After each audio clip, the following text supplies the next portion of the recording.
अब मेरा अगला जो केस है वो क्या है, मेरे दो इरेशनल नंबर है और इसके बीच का जो नंबर x है ये मेरा क्या है, रैशनल है ना, ये वाला।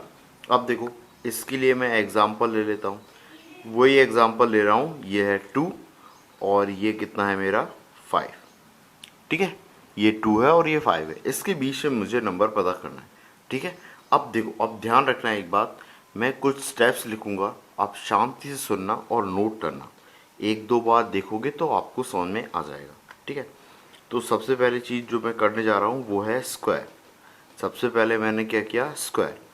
तो स्क्वायर किया, ये नंबर बीच का अगर x है तो ये क्या होगा, 2 हो जाएगा, ये क्या हो जाएगा एक्स स्क्वायर, और ये कितना हो जाएगा 5।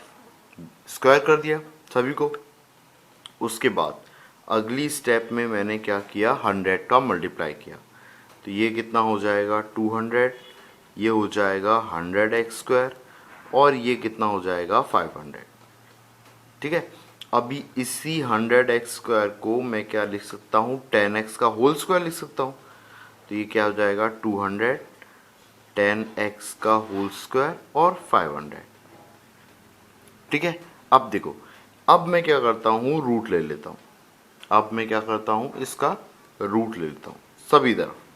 ये कितना आ गया है, रूट 200, ये 10x का होल स्क्वायर, इसका रूट लूँगा तो ये कितना आ जाएगा 10x, और ये आया है रूट कितना 500। ठीक है, अब मुझे क्या करना है, अब मुझे ये देखना है कि इसके बीच में 200 और 500 के बीच में ऐसे कितने नंबर हैं जो परफेक्ट स्क्वायर है ना। मेरे को क्या देखना है, 200 और 500 के बीच में चेक करना है कि कौन कौन परफेक्ट स्क्वायर है। तो 200 और 500 के बीच में जो परफेक्ट स्क्वायर हैं वो कौन है, 225 है ना, जो कि मेरे को एक इरेशनल नंबर नहीं दे रहे होंगे, ये क्या दे रहे होंगे, रैशनल नंबर दे रहे होंगे। ठीक है, एक और कौन है, 256 और 289 है ना, और 324 भी है शायद, है ना, 18 का स्क्वायर, ऐसे कर देगा। ठीक है, सो ऐसे करके आपने लिखा है ना। अभी देखो यही चीज़ मेरी क्या हो जाएगी, 15 हो जाएगी, यही चीज़ क्या हो जाएगी 16 17 ऐसे करके, है ना। तो अभी देखो ये मेरे को क्या बता रहा है, ये नंबर्स जो हैं मेरे, ये क्या है 10x है, क्या है मेरे 10x। तो 10x के करस्पॉन्डिंग मेरे नंबर्स क्या आ रहे हैं, 15 16 17 ऐसे से करके। ठीक है, तो x के करस्पॉन्डिंग कितने आ रहे होंगे, 15/10 यानी कि 1.5, 16/10 यानी कि 1.6, 17/10 यानी कि 1.7। तो ये जो नंबर्स हैं ये मेरे क्या हैं, √2 और √5 के बीच में। ठीक है, होपफुली ये चीज़ आपको समझ में आई हो कि जो x के बीच में जो नंबर्स हैं वो क्या है, 1.5 1.6 1.7। ठीक है, इसके बीच में। ठीक है, अब आपसे बोल कि सर ये तो आपने 3 4 ही बताए, मेरे को तो 10 चाहिए, 20 चाहिए, 25 चाहिए। तो बेटा कोई दिक्कत नहीं ना, आप तो ये देखो कि ये मेरी नंबर लाइन है, ये मेरी नंबर लाइन है, ये मेरा √2 है और ये मेरा √5 है। इसके बीच में मैंने दो नंबर पता कर लिए, 1.5 और 1.6। अब दो इरेशनल के बीच में मैंने दो रैशनल पता कर लिए और मेरे को पता रैशनल ही करना है, तो इन दोनों रैशनल नंबर के बीच में तो रैशनल नंबर पता कर सकता हूँ ना, ये तो बहुत इजी है। इफ 1.5 को आप लिख लो 15/10, इसको लिख लो 16/10। अब आपको 10 चाहिए, 100 चाहिए, कितने भी चाहिए आप कर सकते हो।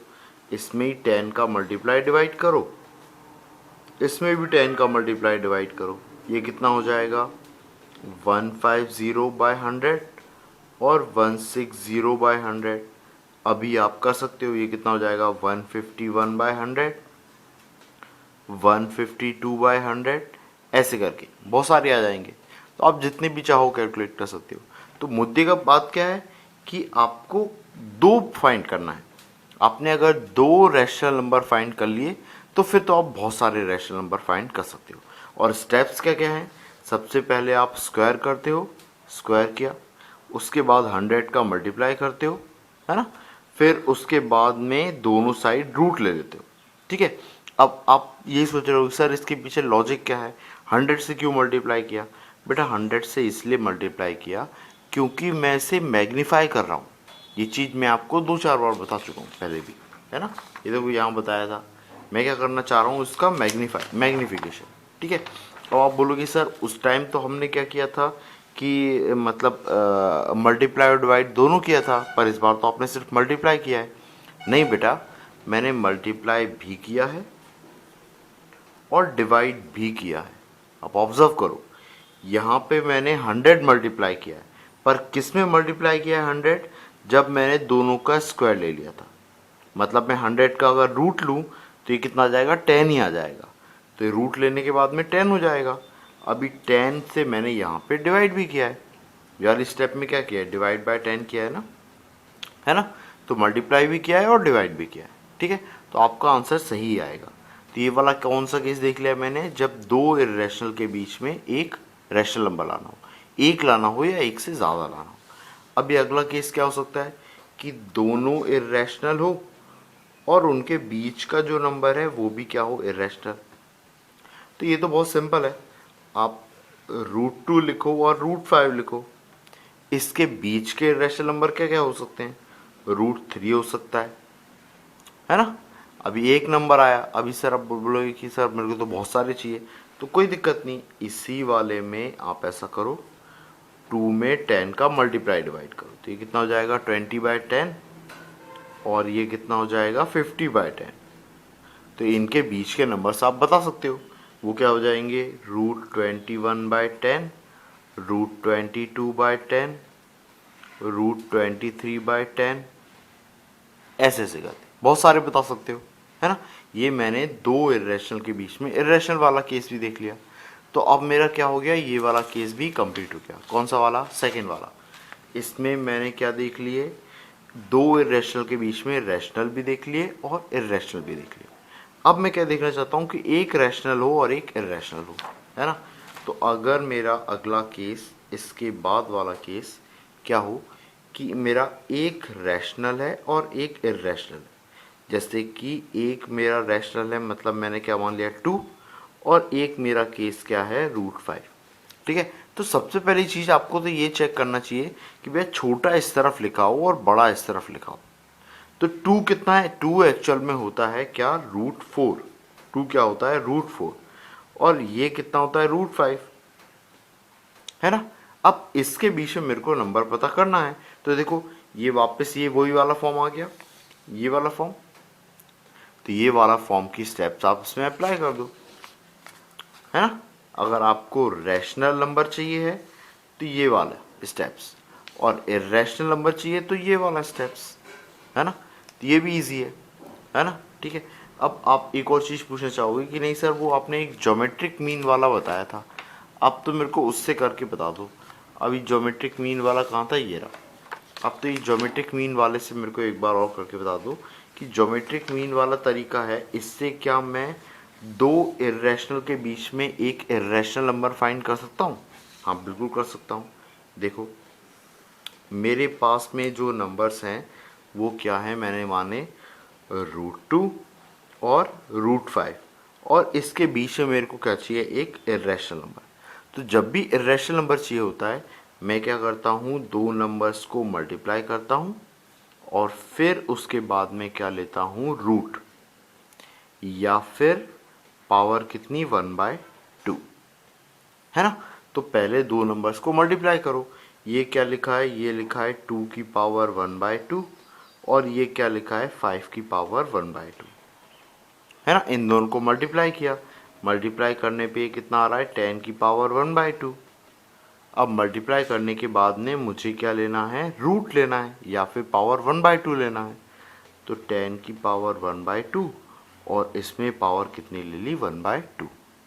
ये तो मेरा नंबर था, है ना, a इंटू बी है, ये है a इंटू बी, है ना। अभी a इंटू बी की पावर 1/2 लेना है तो वो उसके बीच में आएगा, ठीक है। तो ये कितना आ गया, 1/2 इंटू 1/2 कितना आ गया, 10 की पावर 1/4, ठीक है। तो 10 की पावर 1/4 या फिर 10 की पावर 1/4 को मैं और भी क्या लिख सकता हूँ, मैं लिख सकता हूँ ये फोर्थ रूट ऑफ 10। ये 10 मेरा इन दो नंबर्स के बीच में आ रहा होगा। कैसा? ऐसा, ये मेरा है √2 और ये मेरा है √5 और ये कहीं पे मेरा क्या आ रहा होगा 10 की पावर ये ऐसा। आप बोलोगे तो सर एक बता दिया, सर मेरे को 2 नंबर 3 नंबर 4 नंबर अगर पता करना हो तो, है ना, तो कोई दिक्कत नहीं। अभी इन दोनों के बीच में एक निकाला है, अब इन दोनों नंबर को पकड़ लो, इन दोनों नंबर के बीच में एक नंबर निकाल लो। अगर इन दोनों नंबर के बीच में एक नंबर निकालोगे तो डेफिनेटली वो √2 और √5 के बीच में भी होगा। तो ये ले लिया ए और ये ले लिया बी। अब इन दोनों को आप मल्टीप्लाई कर लो। तो एक सेकेंड यहीं पे बॉक्स बनाता हूँ और इसी में करके बता देता हूँ मैं आपको। आपका ए है कितना √2 और बी है कितना √10 की पावर 1/4। तो ये ऐसा लिखा है 2 की पावर 1/2 और 10 की पावर 1/4। अभी देखो ये मल्टीप्लाई नहीं होंगे फिलहाल, है ना, क्योंकि इनकी जो पावर्स हैं वो सेम नहीं है। तो पहले पावर सेम बनाने के लिए इसको 4 बनाना पड़ेगा। तो 4 बनाने के लिए किसका मल्टीप्लाई डिवाइड करूंगा? 2 का मल्टीप्लाई डिवाइड किया तो ये कितना आया 2 की पावर 2/4। अभी इसी चीज को मैं ऐसा लिख सकता हूँ 2 की पावर 2 और इसकी पावर 1/4। तो ये कितना हो जाएगा? ये हो जाएगा मेरा 4 की पावर 1/4। ये मेरा पहला नंबर बना है और सेकंड नंबर है मेरा 10 की पावर 1/4। अब इन दोनों का मल्टीप्लाई करूंगा तो ये आएगा 40 की पावर 1/4। अब दो स्टेप को मल्टीप्लाई करने के बाद में मैं क्या ले लेता हूँ? रूट या फिर पावर 1/2 ले लेता हूँ। तो इसकी पावर आप 1/2 ले लो। तो 40 की पावर 1/4 है और इसकी पावर में 1/2 फिर से ले लिया। तो 1/4 इंटू 1/2 कितना हो गया? ये हो गया मेरा 40 की पावर 1/8। तो जो 40 की पावर 1/8 है वो इन दोनों नंबर के बीच में कहीं पे आ रहा होगा, है ना। तो आपने √2 और √5 के बीच में एक और नंबर पता कर लिया, अब 2 नंबर पता हो गए, ठीक है। तो अगर ये मेथड से जानना चाहते हो तो भी आप पता कर सकते हो, ठीक है। आपको आ गया मान लो कि स्पेशली इसी मेथड से करो, ठीक है, तो आप कर सकते हो, ठीक है। ओके, अब इसमें एक और छोटा सा एक क्वेश्चन है, वो मैंने देखा था मटेरियल में, वो भी मैं आपको बताना चाहता हूँ, वो भी एक्सप्लेन कर देता हूँ, इसी में ही है, ठीक है। हाँ, तो एक क्या है, एक बहुत ही बेसिक सा क्वेश्चन था कि मेरे को 2 नंबर दिए हैं √2 और √3, ठीक है। ये मार्कर चल नहीं रहा है, कोई और देख लेते हैं, ये वाला लेते हैं, √2 और √3, और आपको बताना है कि 1.414 और 1.732 में से, इन दोनों में से कौन सा नंबर इन दोनों के बीच में है, ठीक है, या फिर दोनों ही इसके बीच में है, ठीक है। तो इसके लिए मेरे को क्या है, कुछ चीज़ें जैसे पता होना चाहिए। जैसे √2 होता क्या है? √2 होता है 1.414 अप्रॉक्स।